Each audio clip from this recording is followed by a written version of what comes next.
My name is SOMA SNAKEOIL, and I work for the Sidewalk Project. I'm one of the co-founders and executive director, but it's kind of a funny title because I spend a lot of my time directly on the street. I'm a harm reductionist and a caseworker, and I take out the trash. You know, I do this work because it's in my heart. I am a lived experience person, and I kind of think I have to do it. You know, it makes me happy, it fills my heart, and I think it gives me purpose. Rachel Anderson, one of the founders of SANE. The other one is no longer with us. He died because of hepatitis C and lack of treatment. SANE is a program that is by users for users. I'm Chaos. I manage the site. We're on Eddy Street. I was on the street. I was homeless here for 24 years, and I've been inside for 5 years. And every time, even when I was homeless, I have anxiety issues. So I need to get syringes, right? I would wait across the street and kind of scope it out. And 90% of the time, I didn't feel comfortable enough to even walk up to people. And I would leave with nothing, and I'd use dirties. And that's part of the reason why I got into it, and she dragged me into it, and now I really love it, is because I understand how people feel, like literally, because I still feel like I'm one of them, and I am one of them. I'm Brooke. I'm the Director of Harm Reduction at St. James Infirmary. And to me, harm reduction is, it's political, it's a social movement, and it's one that I've been involved with for a really long time. I think that it's about offering care in a society that I think of as an uncaring society.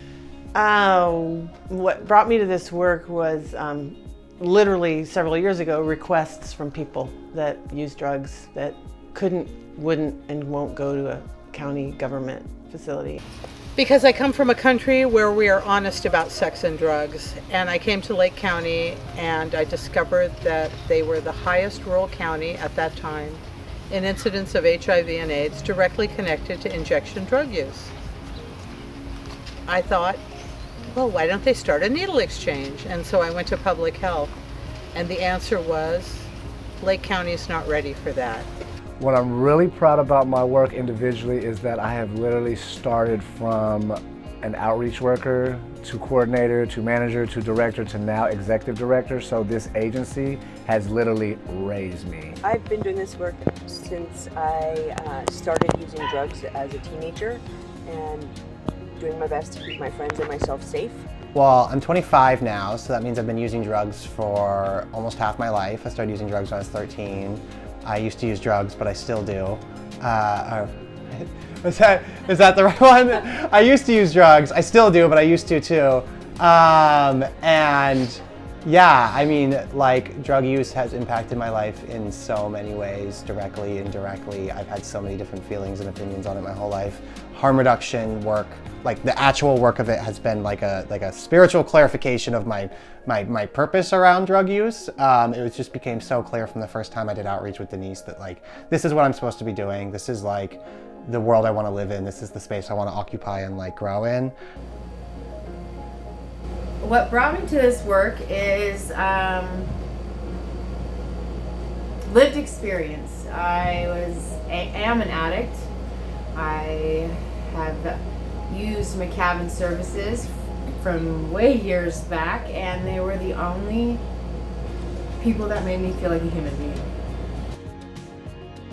Abstinence is on that spectrum, you know, it's part of that spectrum also, but it saved my life, and I didn't even realize that before I got abstinent. Just the clean needles, people listening and not judging me, you know, meeting me where I'm at, you know, all the time.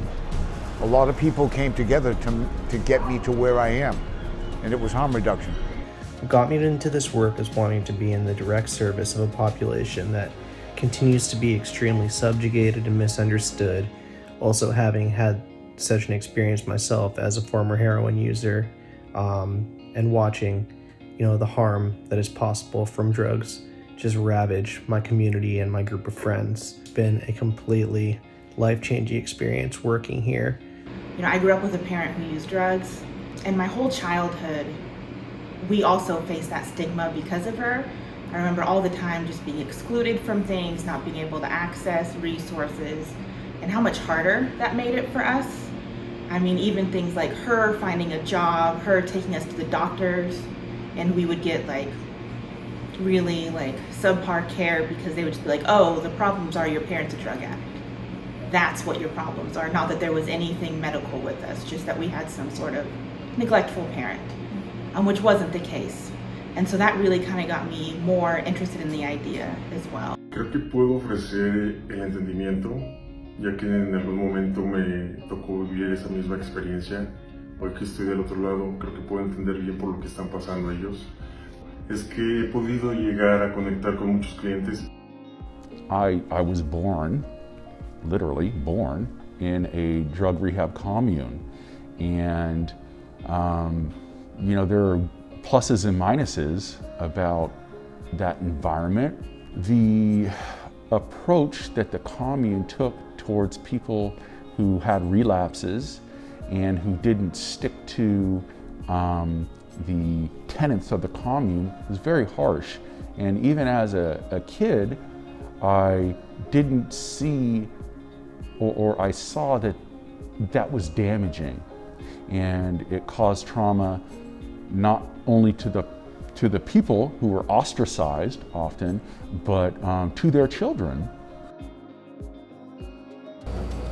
Personally, my brother was an injection drug user for years after getting a heart transplant and was not treated with dignity or care.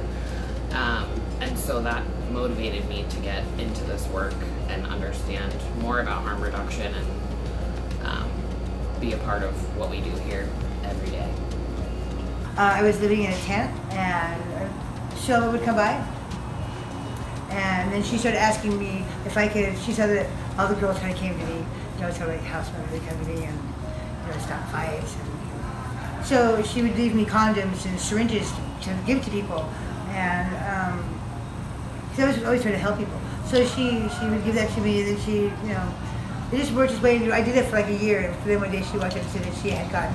I didn't even know that she had gotten a grant for me to work, which really helped me a lot. So, you know, and I went from a tent to a motorhome to now I have housing. I live in an apartment. I walk down the streets and people on the streets are like, "I'm so proud of you, my shake." You know, I don't know. I guess I'm proud that people are proud of me. What really got me to start doing this was that up until like last year, I had been homeless for over 20 years. And I've just seen so many of my friends and my family die from various things related to drug use. So like I'm very passionate about it because I've seen the impact firsthand. The thing that keeps bringing me back to this work and, you know, not stopping is the remembrance of those who, you know, unfortunately passed away from overdoses. You know, the memory of them. Been in it for over 20 years, and I don't plan on going anywhere anytime soon. I think if they had harm reduction at this time, harm reduction wasn't as prevalent as it is now, and I think had it been more prevalent in those days, those people would all still be alive, and that's one reason I do this work. And just watching people blossom and grow into their own power and authority it's just really exciting, and I wouldn't miss it for the world.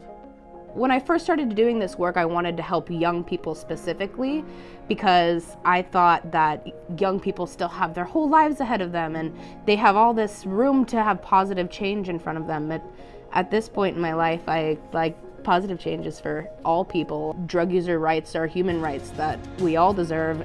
So for me, it's just been a passion. It's been something that I can't imagine being without. And I can't imagine people thinking that there's human beings that don't deserve to live. I like to fight, you know, like I'm a dominatrix and I've been a dominatrix for a really long time, and it's a transferable skill. Like I'm good at being a bitch and okay with it. So I like fighting for the rights and the dignity of people who have been harmed. Way too many people feel it's okay to say, just let them die, and that is completely unacceptable and complete bullshit. Also, it's like the first place that I get to like really give people what they need and what they want without all of the barriers to access. This is what you're telling me you need today. Here you go. Like, be well, be safe. Everybody who receives harm reduction is safer because of it. I think it is the most actionable method of combating the war on drugs and systemic inequity that I've seen in my life. I like that it is that it's providing something that directly meets people's needs and helps, you know, people stay alive, but it's also doing that within like a bigger concept of social change. I love how harm reduction is so inclusive. It recognizes that the war on drugs and the stigma against drug users is more harmful than the chemicals that people put in their bodies. You know, I love Harm Reduction's commitments to ending the war on drugs and really just transforming to a non-punitive engagement with drug use in our society. And I think it will not only benefit people who use drugs, although it will immensely, but it'll make our communities safer and just healthier. And harm reduction is community wellness, and that's what I love about it. Being able to be a witness to people in, you know, their worst moments in crisis is, it's very hard, but it also feels like, it feels important, and it feels a little bit like an honor. My name is Earl, and I'm with the outreach. Before I started, I'm a client and a witness. You know, a lot of times I'm one of the first people that they feel comfortable with. I had a participant who wasn't really using my services, but came and sat with me during hours because I think she felt safe.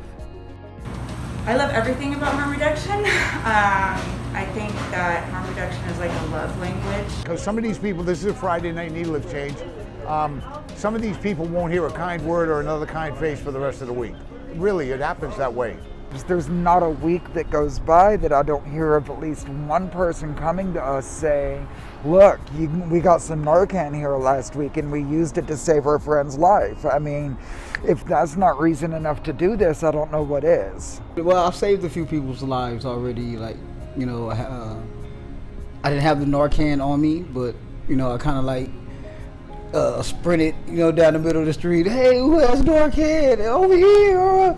And I got back and fell out like, here, take it up. They all right, cool. So, you know, it could make me feel good, you know what I mean? So.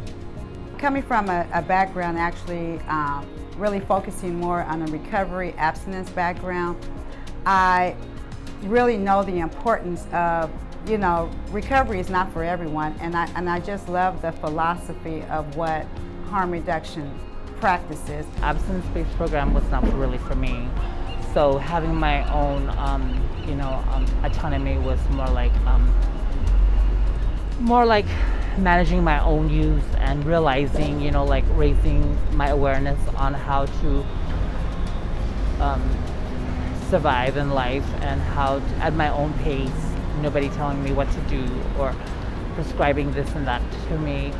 I think the bottom line about what I love about harm reduction and the work I do is that I can show up just as I am and meet people right where they're at, just as they are, and be in that same space without any judgment. The movement, CASEP, and all the California Syringe exchange programs have been able to work together, to band together, to share policies and procedures and other things, and most of all, support in an otherwise dry climate of support.